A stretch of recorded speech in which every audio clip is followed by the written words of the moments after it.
From advertising to software as a service to data.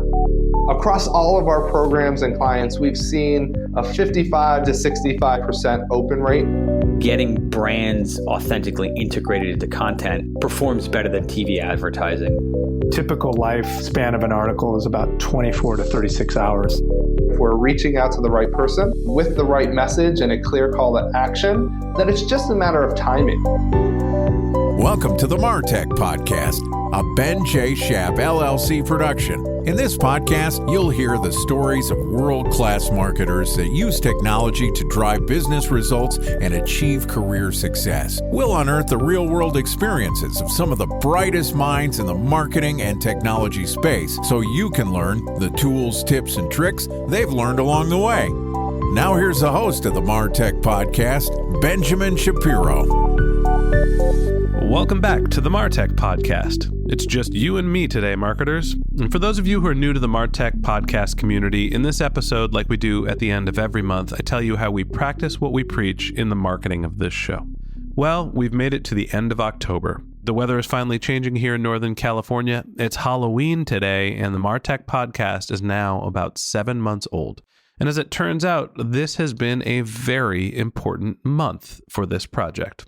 When I first decided to start the MarTech Podcast, my goal was to reach the 10,000 downloads per month because Chris Smith, who's the co-founder of Knit and one of the people who I think knows the most about the podcast industry, told me that you can make more than beer money when you get to 5 figures of downloads per month. And so that was our original goal. Well, I'm happy to report that as of this past Sunday, the MarTech Podcast is in the 5-figure club. As of today, we have 10,654 downloads, which last time I checked is above 10,000. Okay, Panos, kick off the celebration, buddy. All right, celebrations and kidding aside, I am happy and appreciative to have reached the milestone that we set out to achieve on day one. And honestly, I consider this to be one of the biggest achievements of my career. And I'm very grateful to the MarTech Pod production staff, our guests, and of course, mostly to you, our listeners. So from the bottom of my heart, thank you. And before we move on, I thought it would be useful to spend a minute to talk about what it took from a content production and content promotion standpoint to go from 0 to 10,000 downloads per month to hit that run rate. So first off, in terms of production, we've published 80 podcast episodes over 228 days since we published our initial welcome episode. Now that's 158 business days, which means we've basically published a podcast every other business day during this period. That is something that would be incredibly difficult to do alone and would probably be a full-time job. I'm also still running a consulting business, so there's no way that I could have done that without a lot of help. So I wanted to tell you a little bit about our back-end process for those of you who are thinking about podcasting, who are looking to understand what efforts and what resources you need to create a podcast, or if you're thinking about building a content engine that's not a podcast. So right now, I'm the one that's responsible for reaching, scheduling, and recording all of the interviews with our guests. Most of them come through my personal network. Some of them, now that the show has grown, we're able to do some cold outreach, and a lot of them are referrals from our guests as well. Once an interview is scheduled and then recorded, we use a tool called Airtable to assign responsibility between our entire team. So I use Airtable to inform my editor, someone that I found on a service called Upwork, which is where you can find freelancers, that an episode is ready for editing. He then looks at the editing schedule on Airtable, and when he's done editing, he will mark me as responsible so I can review the content. This is when I tell our guests that the podcasts have been scheduled for publication, and I share the content with them, assuming that the content doesn't need additional revisions, which it rarely ever does, because honestly, my editor is a stud. Panos, love you, buddy. I mark our content production assistant, again, someone that I found through Upwork, as responsible. She takes the content, the audio content, and puts it through a service called Temi, temi.com, T-E-M-I for transcription. It's 10 cents per audio minute. There's also a service called rev.com, which does a much better job with the transcriptions, and that's $1 per minute. The reason why we use Temi is because people very rarely read the whole transcript. So really, this is just a content play to get as many words as possible onto our pages, so they'll rank for SEO purposes.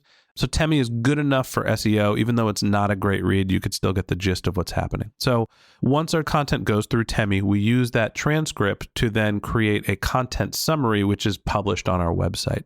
We also create our episode titles, our show notes, and basically any other copy that sort of is all batched into this one process. And we have one person on Upwork that handles the vast majority of that work.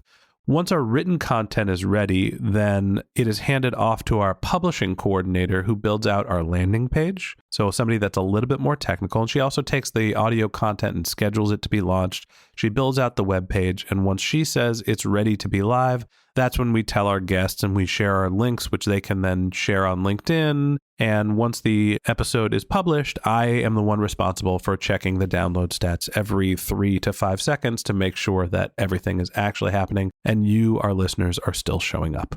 The moral of the story is publishing 80 pieces of content in less than 8 months. It is truly a team effort. So again, thank you to my production team. If you're listening to this podcast, I hope you are if you have the time. I really appreciate your efforts. And for those of you who are interested in learning about content production, I'm happy to walk through that. If you have any questions, you could go to benjshap.com/question, and we'll be happy to answer those as part of the MarTech podcast. On the promotional side, we've already talked about this a bunch, but for anybody who's new to the show, the vast majority of this show's growth has really come from 2 channels. First, I promote the MarTech podcast using audio ads that are dynamically inserted into other podcasts using a platform called KNIT, K-N-I-T. In total, to get to this point, we spent about $3,000 on podcast advertising through KNIT. I also spent $2,000 on AdWords, which did basically nothing in terms of driving downloads. And so that means that if you take the $3,000 we spent in KNIT advertising and you divide it by our total downloads, which is right around 40,000 at this point, we're looking at a blended rate of 7.5 cents per download, which sounds like it's an incredibly low mark to get to this point. But don't forget that once you get somebody that's a subscriber, they continue to download your episodes. Maybe more importantly is in this past month, I put in $500, which led to over 500 new downloads compared to the previous month. So roughly speaking, I think that a podcast download to get a new subscriber using KNIT, it costs somewhere between 50 cents and $1. It's really hard to triangulate exactly what those CPAs are because you can't do attribution for a download through iTunes. You can't actually tell what is driving a download.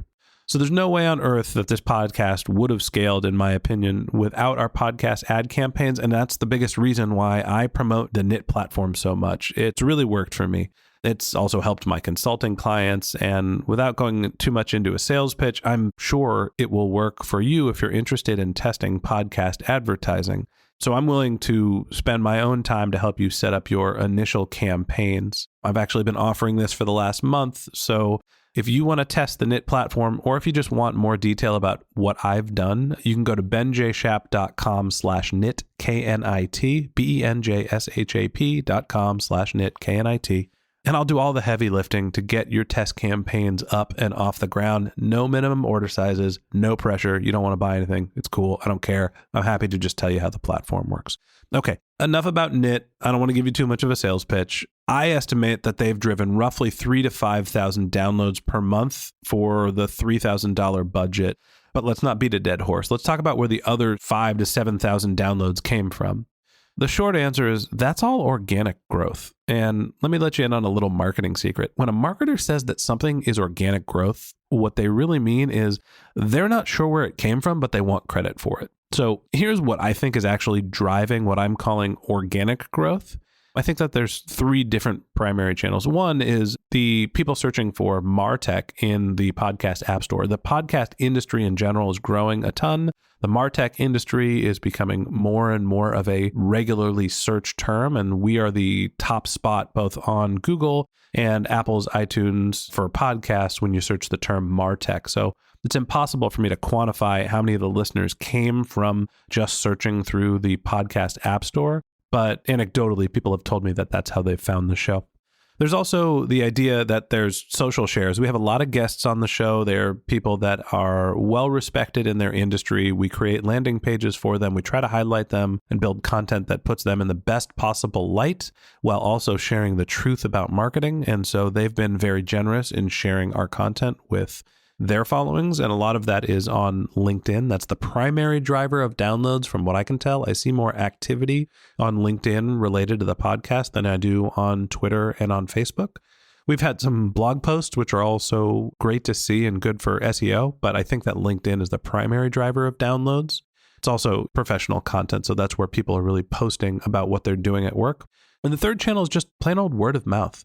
I think that this is one of the biggest things that is driving podcast advertising is people just talk about what they're listening to, and they hear something interesting and they say that, hey, you should go check out the MarTech podcast, or you should go check out Serial, or you should go check out whatever other podcast, not to put us in the class with Serial, but this is just one of the ways that is absolutely unquantifiable, but is just a reality that people talk about what they're listening to. And I think that that's one of the reasons why the MarTech podcast has grown is hopefully the show is memorable enough, or at least the title is memorable enough, that when you say, hey, I listened to this great thing called the MarTech podcast, people can easily find it. So that's what I think is driving the vast majority of our growth that's not coming from our paid advertising campaigns. And at the end of the day, I think it's honestly 50-50. I think that if we hadn't done our paid advertising campaigns, the show would probably be about half as big as it is, which would be great.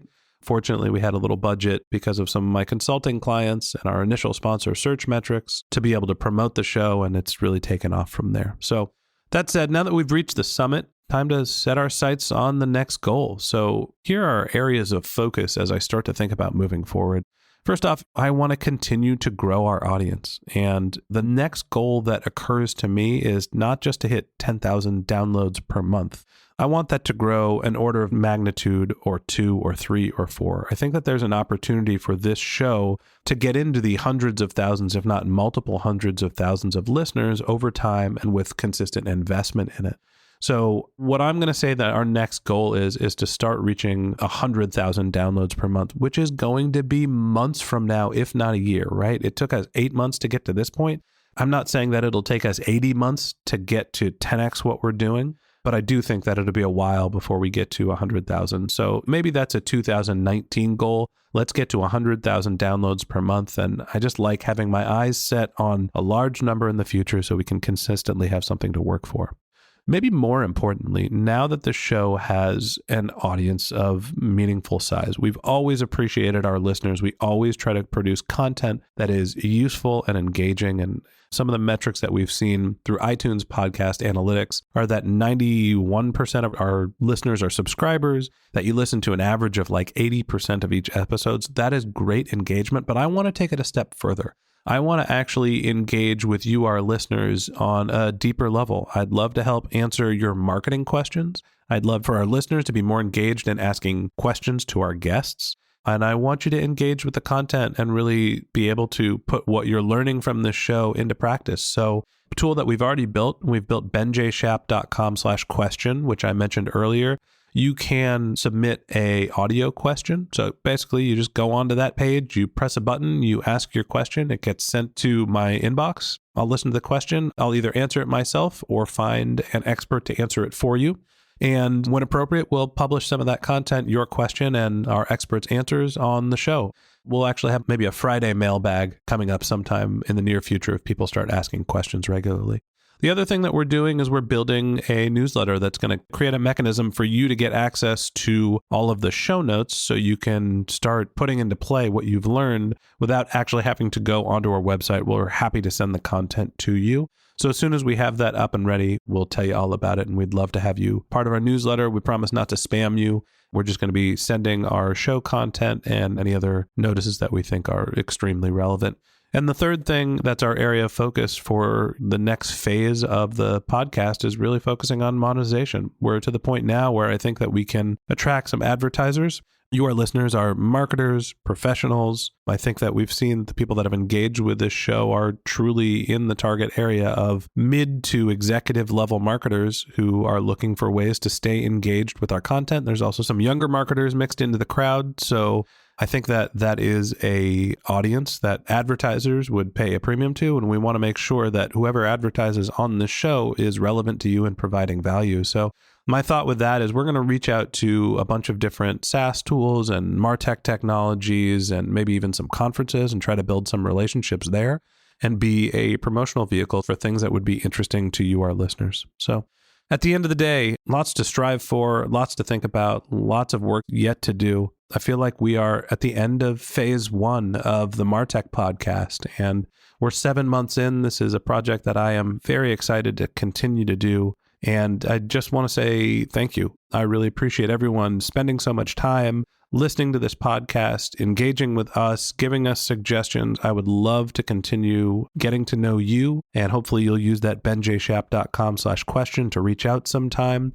And, hey, we did it. 10,000 downloads per month and up on the horizon. It's going to be 100,000 sometime soon. I look forward to telling you about it. So thanks for listening. And until our next episode, my advice is to just focus on keeping your customers happy. I hope you guys are happy. I am. 100,000 downloads next. Thanks, everybody.